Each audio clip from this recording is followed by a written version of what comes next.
Good morning to all.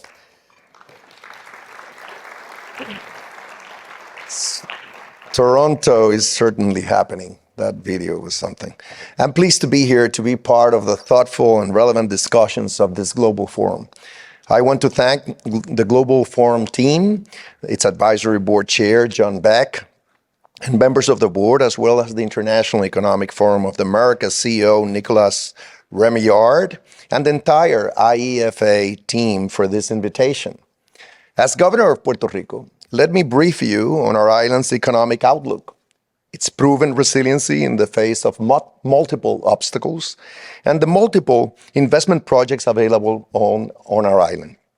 As all jurisdictions, Puerto Rico faces many challenges, but things are certainly looking up.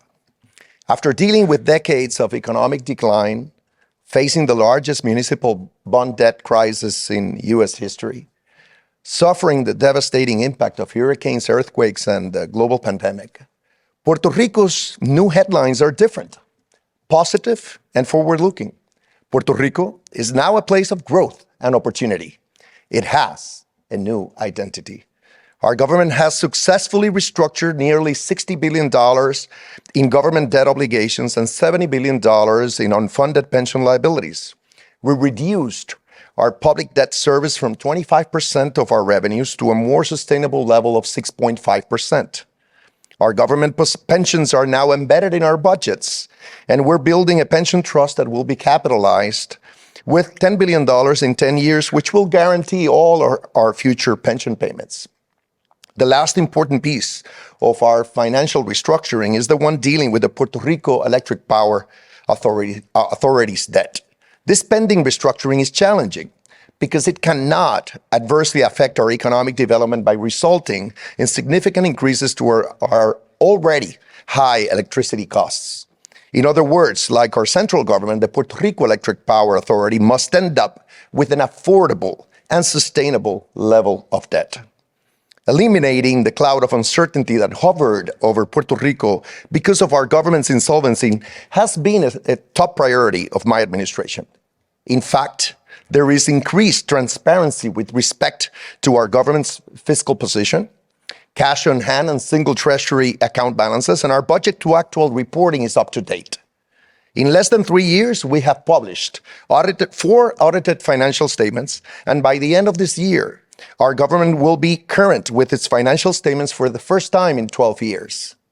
I'm now proud to lead a government that fulfills its obligations, honors its contracts, and positions our island as an attractive investment destination in which to invest and do business.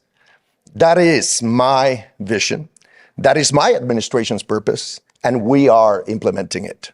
There can be no doubt that our policies are already working and driving investor confidence. The economic upswing being felt across all sectors in Puerto Rico is clear and substantiated. Puerto Rico's economy has grown consistently in the last 3 years, and the Puerto Rico Planning Board projects positive growth for the next 10 years. In the last fiscal year, gross domestic investment numbers increased by 30%, exports increased by 3%, and imports grew by 12%. Net revenues also increased by 6.7%, and personal income grew by 4%. This fiscal year, general fund revenues are 15% above projections, and sales and tax collections are exceeding targets, and its capture rate has improved from 61% to 77%. All economic indicators have consistently been on the upside over the past 3 years, and our manufacturing sector, which represents more than 40% of our GDP, is showing consistent growth. Let me just do an aside here. Puerto Rico is viewed as a tourism destination. We are, and I'll be talking about that. But actually, the strongest sector in our economy, 40% of our GDP, is sophisticated manufacturing. It's in a way it's like a hidden secret for a lot of countries in the world. We now have 100,000 more salaried jobs than in the beginning of 2021. To put that in context, our economy currently has a total of 1.1 million jobs. So this is close to a 10% increase in just about 2 years and 9 months. In addition, our labor participation rate has increased by 5%, and our unemployment rate is at the lowest point in Puerto Rico's history. These are real and undisputable numbers.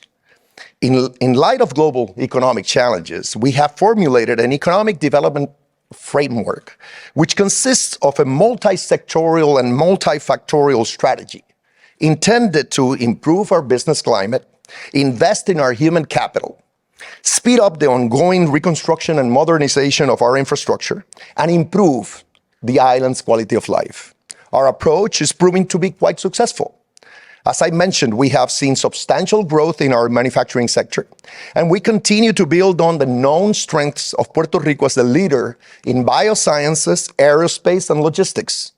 12 of the top 20 biopharma companies and 12 of the top 20 medical devices companies in the world are doing business in Puerto Rico. All major U.S. aerospace companies have chosen the island as a hub and value our highly trained and talented workforce. By the way, Puerto Rico graduates more engineers per capita than any other jurisdiction in the U.S. Puerto Rico is home to a wide range of companies engaged in technology and electronics and emerging business activities such as the Internet of Things. We have also been able to build on sectors such as consulting services, advertising and public relations, software development, professional services, including legal, accounting, financial engineering, and architectural services, research and development, and call centers. Moreover, Puerto Rico has a cutting-edge public-private partnership regulatory framework and a very successful track record of implementing P3s to develop, build, and manage critical infrastructure assets. Our main airport, key highways, and ferry operations have effective and productive P3 agreements that have improved services to our residents, visitors, and businesses. We also recently signed the P3 for the administration of our cruise ship ports in San Juan that promises to build on the regrowth of this industry. Perhaps the most visible of all our P3s are our electric transmission and distribution system P3 with Luma Energy, and our legacy generation P3 with Genera PR. Actually, Luma Energy is a subsidiary of two companies, one of which is a Canadian company, ATCO Ltd. The other one is Quanta Services from Texas.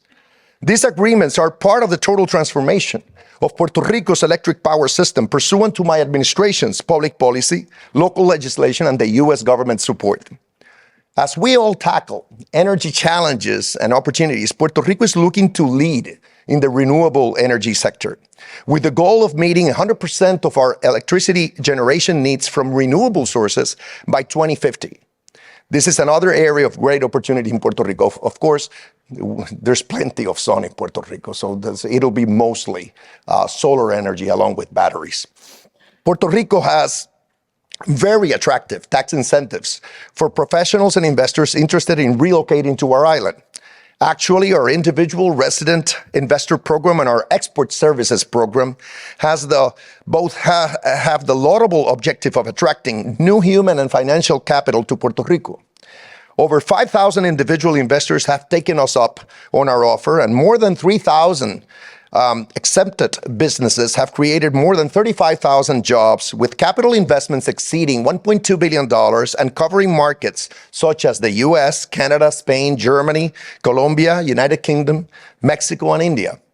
We have also strategically invested all available US pandemic recovery funds as well as disaster recovery funds to generate economic activity, stimulate growth and job creation, modernize our infrastructure, and lay the groundwork for sustainable economic development in multiple areas and sectors. For example, we allocated over $100 million from the American Rescue Plan to stimulate our tourism sector, including improvements to our local attractions and natural resources, investments in our cultural sector, and the promotion of top-tier events. This has elevated the island's profile, and our tourism sector is breaking records. We have surpassed pre-pandemic numbers. We have more jobs in the hospitality and entertainment industry than ever in our history. Visitor spending is up, revenues keep rising, and we're having all-time high usage of our international airport in San Juan. Human capital investment initiatives are also key to our long-term progress, since we must ensure we're training our workforce today with the technical capabilities that will allow their success in the global economy tomorrow. One of the main programs we're implementing is the 21st Century Tech Force Initiative. With a $50 million investment, we're working to develop a dynamic workforce, establishing an ideal coordination between government, academia, and industry. Our goal is to add 50,000 skilled workers and 30,000 graduates to our digital industry. Basically, we aspire to close the gap between the capabilities of our workforce and jobs and opportunities in the technology industry, such as cybersecurity, engineering, and computer science. These investments in our human capital will be key to the sustainability of our economy, and they will be backed by the ambitious goals of our broadband program, which we have called the Smart Island Initiative. It involves deploying high-speed internet throughout the island over a period of 5 years. My administration has allocated more than $800 million of both state and federal funds to achieve the 4 main pillars of this initiative: connectivity, quality, accessibility, and knowledge. Last but not least, the modernization and revamping of our infrastructure is clearly one of our priorities because it will serve as the foundation of the resilient economic development of Puerto Rico. Right now, there are thousands of projects in various phases of design and construction funded by over $50 billion coming from the U.S. government disaster recovery programs. Let me put that in context as well. Our GNP is about $70 billion. Just think of it. We have $50 billion yet to spend of federal funds to improve our infrastructure. And there are thousands of projects ongoing as I speak. These include projects in the energy, transportation, water and sewer, housing, education, infrastructure sectors, among others. And that's an opportunity for investment from anywhere, actually. I'm inviting U.S. construction companies, Spanish construction companies, Mexican construction companies, among others, to come into Puerto Rico, and they are. They're bidding on these projects because actually we want this to happen. The pace of the island's reconstruction has significantly accelerating, but it is going forward based on our local construction industry capability, as well as availability of the workforce availability. That's why I keep inviting companies from abroad, as well as in the U.S. mainland, to come to Puerto Rico and assist us in this ongoing reconstruction. As in any area impacted by a major natural disaster, this massive reconstruction will be ongoing for multiple years and will provide Puerto Rico with the enhanced and resilient infrastructure it needs for its future. In short, in Puerto Rico, we're looking to be leaders, not spectators, in the issues all of our countries and jurisdictions are facing, like energy independence, climate change resiliency, technology innovation and cybersecurity, and equitable access to essential services for our constituents.